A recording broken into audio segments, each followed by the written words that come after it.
Fait que aujourd'hui, on va jouer un petit jeu. On a des œufs, puis des questions dans les œufs. Fait qu'on va piger des œufs, puis on va répondre à des questions. Parfait. Alors, pigeons. Vas-y, Rosalie. J'y vais.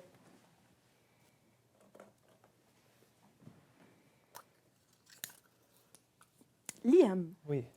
comment vis-tu tes études jusqu'à présent? Wow. Question lourde. Comment est-ce que je vis mes études? Quand tu es étudiant, la première chose, quand que le monde te demande qu'est-ce que tu fais, puis tu es un étudiant, tu dis que tu es étudiant.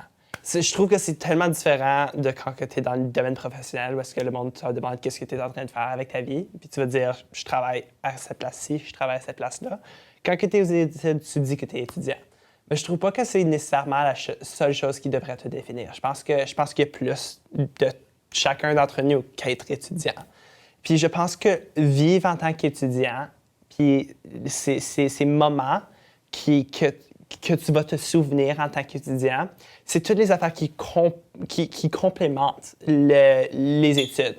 Alors, c'est pas nécessairement être en classe qui va te définir ton expérience en tant qu'étudiant, mais c'est toutes les affaires que tu fais à l'extérieur de ça. Alors, les amis que tu fais, les événements auxquels tu participes. Alors, si disons qu'il y a un gros match de football, que tu ailles là, puis si tu fais tout un événement à propos de cet événement, à propos de ce match de football-là, ça, c'est comment je vis mes études. C'est comment que j'amplifie, puis je prends avantage de mon expérience en tant qu'étudiant. Yeah. Puis vous, comment est-ce que vous vivez votre vie en tant qu'étudiant? C'est sûr que ça a C'est très changé vague. avec la pandémie. Je veux dire, parce qu'avant, tu étais dans l'action, genre, tu pouvais aller dans des pubs, dans des bars, comme ailleurs aussi, pas juste, pas juste où il y a de l'alcool, mais comme tu avais un sentiment d'appartenance à l'université quand tu étais sur le campus, puis tout. Là, depuis que c'est en ligne, Ça fait c'est dire. un peu plus froid. Là. C'est je vais à mon cours, j'apprends à peine les noms des gens, puis c'est tout. C'est très difficile. Ouais. Je suis complètement d'accord. Pas la même affaire. On fait le plus avec ce qu'on a. Exactement, mais regarde, ça passe, puis ça. Ouais. Je veux dire, c'est juste un petit passage là, dans le. Ouais. Veux-tu y aller? Yeah, sure. Vas-y. All right. Ma question, c'est pour Félix. Yes. Puisque tu as eu besoin de déménager pour tes études, quelles compétences as-tu développées en tant qu'indépendant de tes parents? En étant indépendant de tes parents? Wow, OK. Juste d'être débrouillard puis d'être très indépendant. Mais bon, au début, ça a pris comme une couple de semaines à m'adapter, mais moi, j'aime vraiment ça. Je suis vraiment content d'avoir déménagé de chez mes parents, même si je les aime. On dirait que là, quand je retourne voir mes parents, je prends plus le temps d'en profiter. Puis, ouais, je me sens plus libre, j'aime ça. C'est quoi un des plus gros challenges de déménager? Moi, c'est de plus être dans le même environnement. Tu sais, on va toujours s'adapter dans l'environnement qu'on est, mais juste de ne pas être alentour des mêmes personnes puis de recréer un cercle social, c'est toujours plus tough. Mais ce que j'aime aussi, c'est que quand tu déménages ou quand tu changes de ville, t'es comme un touriste au début, fait que tu te permets plus de visiter puis de voyager, de voir ta ville. Moi, j'ai jamais visité Ottawa, honnêtement, les places touristiques, et j'ai vécu là pendant 18 ans. Je sais pas. Vous autres, est-ce que vous avez des... Ben, toi, tu as déménagé de l'Alberta, c'est quand même un gros move, là. Je dois dire que j'ai parfois l'impression que je parle presque plus à mes parents et à ma famille qu'avant. Non, mais je passe beaucoup de temps au téléphone, j'appelle mes grands-parents quand j'ai le temps. C'est sûr que ça a été un ajustement, mais c'était quand même assez naturel parce que j'avais beaucoup de support et d'appui. Puis je savais que si jamais j'avais besoin de quelque chose, je pouvais appeler. Puis je dois dire que ça répond un peu plus vite maintenant au téléphone que quand je vivais dans la chambre d'à côté, là. Ouais, mais c'est ça. OK, cool. Tu veux-tu piger une... Oui, je vais piger mon Yes. coco. Un coco.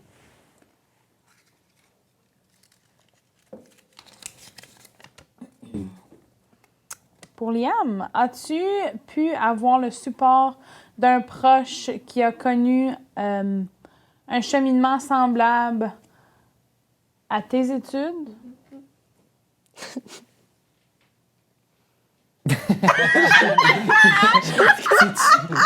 T'es-tu en train d'inventer une question sur la C'est parce qu'il y a un mot qui m'avait bloqué, puis je me suis dit, je vais improviser. Laisse faire. Ma question pour Liam. Oui.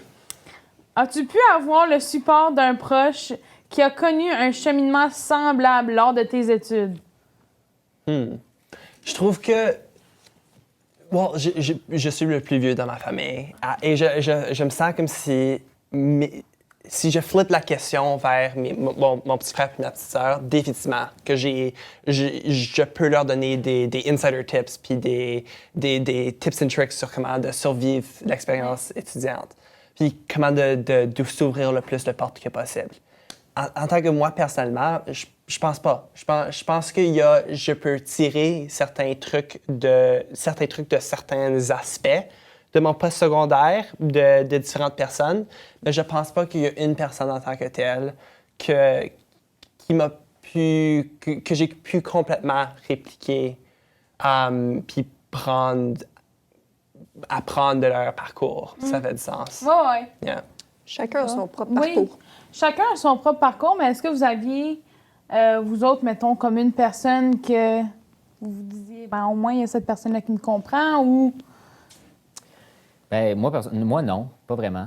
Ben, c'est facile de voir, en humour, de voir d'autres humoristes, de voir ce qu'ils ont fait, mais c'est jamais la même affaire. Puis c'est justement, ils ont réussi parce qu'ils n'ont pas suivi l'exemple de quelqu'un d'autre, parce qu'ils ont fait leur propre chemin. Non, c'est vrai. Puis on va jamais avoir le même chemin que quelqu'un Ça se d'autre. peut pas. Moi, je serais curieux de voir la dynamique entre être sœurs. Ça a-t-il un impact sur votre parcours? Est-ce que vous apprenez de vos expériences? Ben oui, c'est sûr. Mais on a quand même aussi fait beaucoup de choses ensemble avant qu'elle déménage à Montréal. Mais oui, c'est sûr que ça a un impact. C'est aussi... mais comme on l'a tout dit, même si tu as une personne comme nous, on s'est toujours supportés, mais on est deux individus qui sont différentes et qui font quand même nos propres parcours. Fait que, je veux dire, c'est quand même... c'est comme un parcours qui est propre à toi, là. Je pense que... Oui, on a tout notre parcours. Bon, le temps file. Veux-tu... J'ai une question. Je vais picher. Roulement de tambour. Roulement de chaise. Virginie, comment tes études ont affecté ta vie personnelle? Bonne question. Au début, ce qui était difficile, c'était un peu de jongler le travail, les amis, les études, un peu tout ça. Là, ça a pris un certain temps quand je suis arrivée à l'université de tout gérer ça. J'étais arrivée avec une mentalité où je me trouvais un peu invincible, où j'allais travailler presque à temps plein, pouvoir garder mes amis, avoir 5 cours. Puis là, un moment donné, ça a fait non, tu peux pas. Puis la vie a comme frappé. Puis c'était de, justement, trouver un équilibre, c'est ça, entre toutes. Puis ça, ben, tu sais, il y a bien beau avoir des gens qui te préviennent puis qui font non, tu sais, tu vas voir, tu pourras pas beaucoup travailler, puis faut un peu que tu le vis puis que toi, t'apprennes tes limites, c'est ça. Y avait-tu un peu d'un choc de réalité pour toi quand tu étais entré au postsecondaire? Genre, t'avais cette idée de qu'est-ce que ça pourrait être, puis une fois que tu es arrivé là, la réalité était un peu différente? Non, moi, je savais pas à quoi m'attendre pour le postsecondaire. J'avais aucune idée à quoi m'attendre. Puis je pense que c'est pour ça que j'ai autant pas aimé ça, parce que j'avais pas de repères ma première année. Fait que j'essayais comme de pas me noyer. C'était un peu ça. J'étais comme en mode survie. Puis, mais plus que le temps avance, plus que tu apprends à connaître tes limites, tu apprends à connaître comment bien gérer ton temps, puis tout. Fait que je pense que tout le monde gagne à persévérer à travers des temps qui sont plus difficiles, comme le premier push d'école. Tu apprends aussi des petites escapes au fur et à C'est mesure, ça. tu sais, pour sortir dehors, bien manger, tu sais, des petites affaires comme ça qui aident beaucoup. Yes. L'heure du coco. On dirait que je me suis gardé pour la fin. Ah. Un coco sans question. Ça a l'air d'avoir une question. Pas de question. Le maître du jeu qui connaît pas son jeu. Bon. Virginie?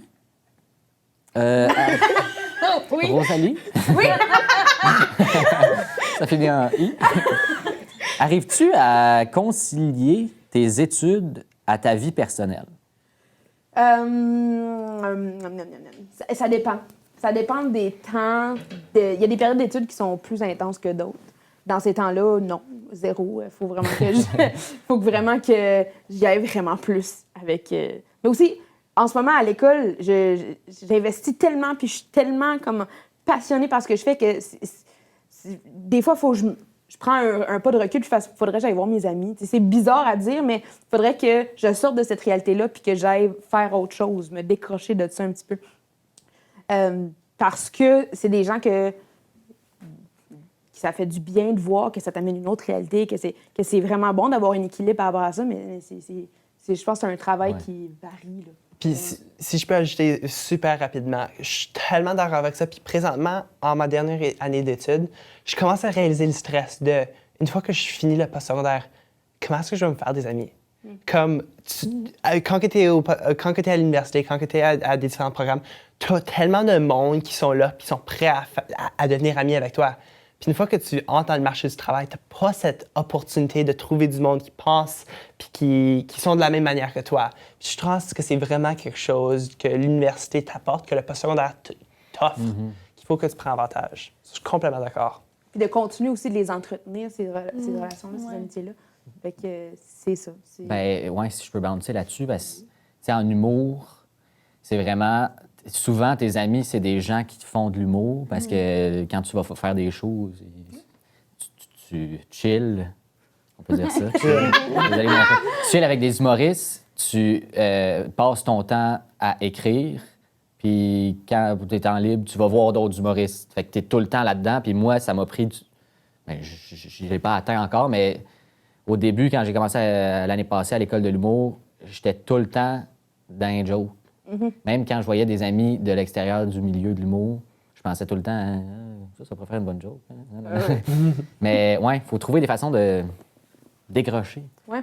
Moi, ce qui aide, c'est j'ai des amis avec qui j'étudie, puis c'est avec ces amis-là aussi que je vais aller prendre des breaks de bien-être, de santé ou quoi que ce soit. Fait qu'on va étudier, puis là, on va dire, bon, on va aller prendre une marche ensemble. On va, c'est faire des petites pauses comme ça. Puis je pense que ça l'aide beaucoup. Yes. Puis en terminant, je pense qu'il reste une question. Vas-y. Vas-y. Je viens de réaliser que ça bouge pas un papier. Mais check le rose, le jaune. Je pense que c'est le jaune. Et voilà.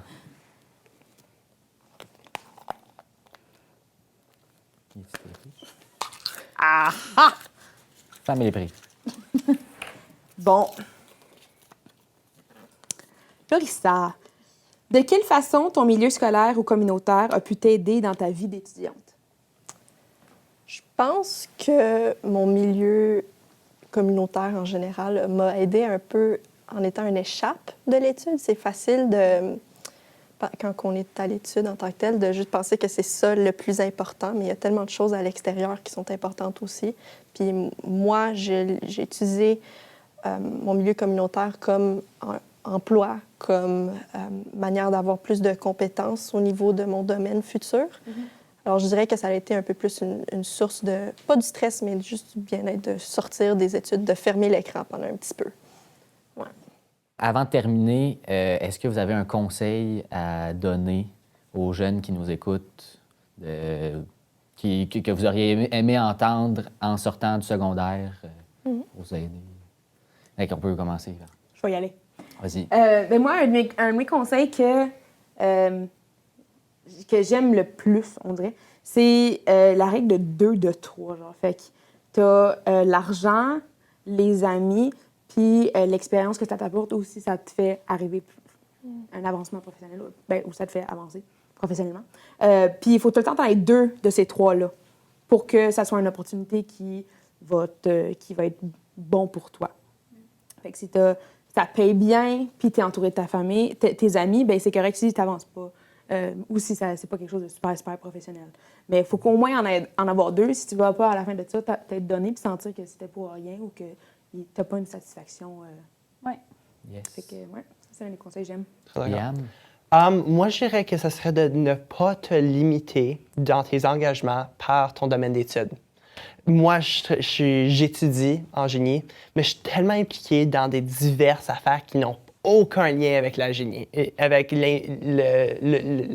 génie, le génie, le génie. Je suis tellement impliqué dans des activités communautaires, dans mon entourage, dans mon milieu. Puis je trouve que ça, c'est quelque chose que le monde ne réalise pas comment important que ça l'est. D'avoir quelqu'un qui connaît la matière, mais qui est capable d'avoir une autre personnalité qui n'est pas juste ce qu'ils étudient, je trouve que ça, c'est quelque chose qu'on a besoin plus. Et ça, c'est un conseil que je donnerais. OK, cool. Moi, c'est un peu le laisser aller. Laisser la vie. La vie va souvent te donner des réponses que tu cherches. Et souvent, le temps, comme tu sais, c'est pas peu dire que le temps va guérir comme une peine d'amour et peu importe, bien, le temps va aussi comme gérer ton stress et le temps va t'apporter des réponses à tout ça. Fait qu'un peu apprendre à laisser aller, comme de moins essayer de contrôler tout. Ça, c'est ce qui... J'aurais aimé ça me faire donner ce conseil-là. Moi aussi. Moi, je dirais de ne pas avoir peur de sortir de sa zone de confort, qui est un peu similaire au programme, là, mais ouais, parce qu'il y a tellement de choses qui sont disponibles, il faut juste pas avoir peur de poser les questions, d'être un peu créatif au niveau de ça. Ne pas se limiter à ce qu'il y a juste en face de nous. Yes. Puis moi, je dirais de pas trop se mettre de pression puis de faire ce qu'on aime dans la vie. Parce que, tu sais, on a parlé beaucoup de santé mentale. Ça va peut-être t'aider si tu es en train de faire quelque chose qui te passionne puis quelque chose que tu aimes. Peut-être que c'est ça. C'est beau. On a une vie à vivre. Écoute, Hey! C'est beau. Hey! C'est beau, beau, beau. C'est ça, beau! tu viens de boucler la boucle. Non, on a bouclé la boucle, mais cheers!